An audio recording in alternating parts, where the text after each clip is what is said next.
ආයුබෝවන්. අද අපි කතා කරන්න යන්නේ කැඩෝ ලේක් කියන චිත්‍රපටය ගැන. අපිට ලැබුණු සටහන් ටිකක් තියෙනවා. ඒව පාවිච්චි කරලා මේකේ තියෙන අර සංකීර්ණ කතාව ටිකක් ගැඹුරින් බලමු. ඔව්. මේකදී අර කාලතරණය පෞල් සම්බන්ධතා වගේ දේවල් ගොඩක් පැටෙල්ල තියෙන වගේ තමයි පේන්නේ. අපි බලමු මේ අවිරහස් කොහොමද දිගෑරෙන්නේ කියලා. හරි. එතකොට මේකේ මූලිකම පදනම මොකද්ද? කතාව පටන් ගන්නෙ කොතනින්ද වගේ? කතාවේ එක ප්‍රධාන දෙයක් තමයි පියාගේ අතීත කම්පනය. ඒ කියන්නේ යාගේ මවගේ මරණය. ඒක යාට තාමත් බලපානවා. ඒ කියන්නේ ඒක නිකම්ම පසුබිමක් නෙවෙයි. නෑ. ඒක කතාවට හොඳටම සම්බන්ධයි.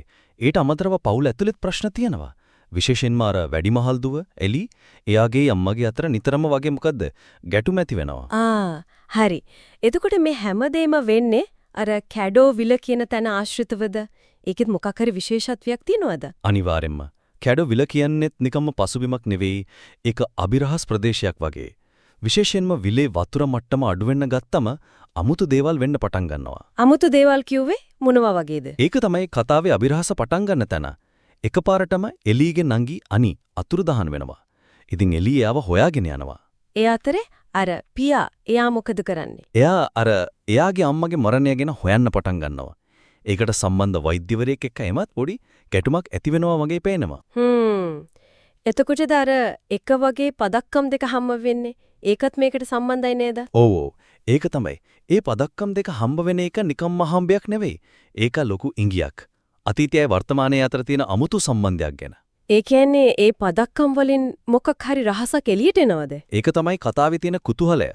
ඒ වගේම අර ගෝට් අයිලන්ඩ් කියන තැනක් තියෙනවා විලාසිතව. එතනට ගියාම තවත් අමුතු දේවල් වෙනවා. මොනවද? එකපාරටම වටපිටාව නිශ්ශබ්ද වෙනවා. ඇඟ වෙවුල්ලන්න ගන්නවා. සමහර චරිතවලට නහෙන් ලේනවා. එහෙම දේවල්. ඒ කියන්නේ ඒක ලෙඩක් වගේ දෙයක් නෙවෙයි. මොකක් හරි වෙන දෙයක්.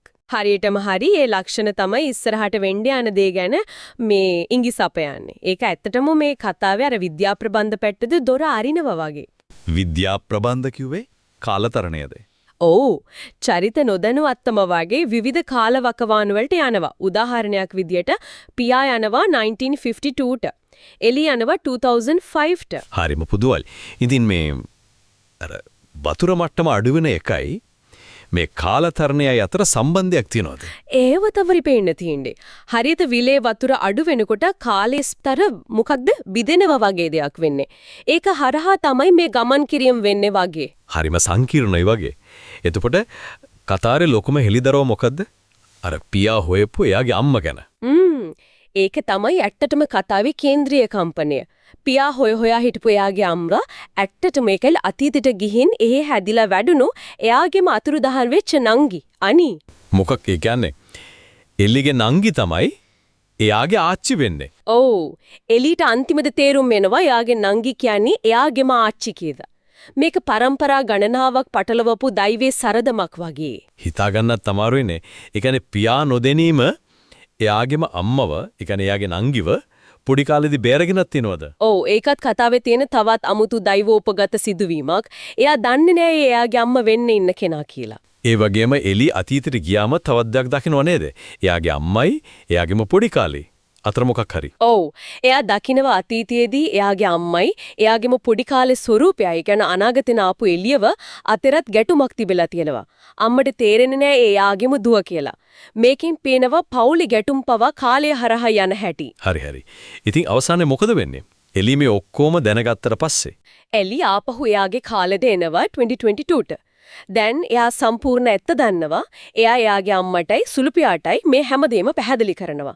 අනීටයි එයාගේ තාත්තටයි වුණේ මොකද්ද කියලා. එතකොට අම්මට තේරෙනවද අර අතීතේ යා රණ්ඩුනේ? ඔව් අම්මට ඒ වෙලාවේ තේරෙනවා යා අතීතේ යා රණ්ඩු වෙලා තියෙන අනාගතේ නාපු එයාගේම දුවත් එක්ක කියලා.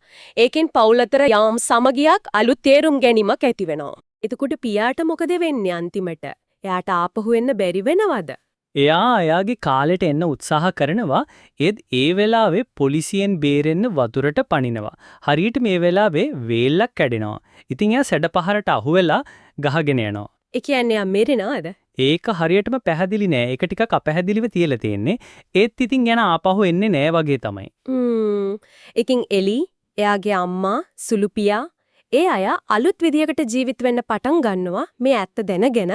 ඒ තේරුම් ගැනීමත් එක්ක එයාගේ සම්බන්ධය වෙනස් වෙනවා. ඇත්තටම මේක අතීතයේ වර්තමානයේ අනාගතය ඔක්කොම එකට වෙලිලා ගියපු කතාවක් නේද?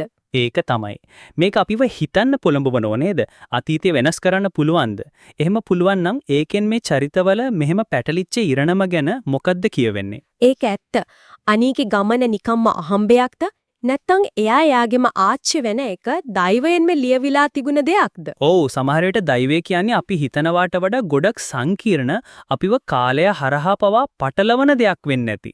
ඒක තමයි මේ කතාවෙන් හිතන්න ඉතුරු කරන ප්‍රශ්නය.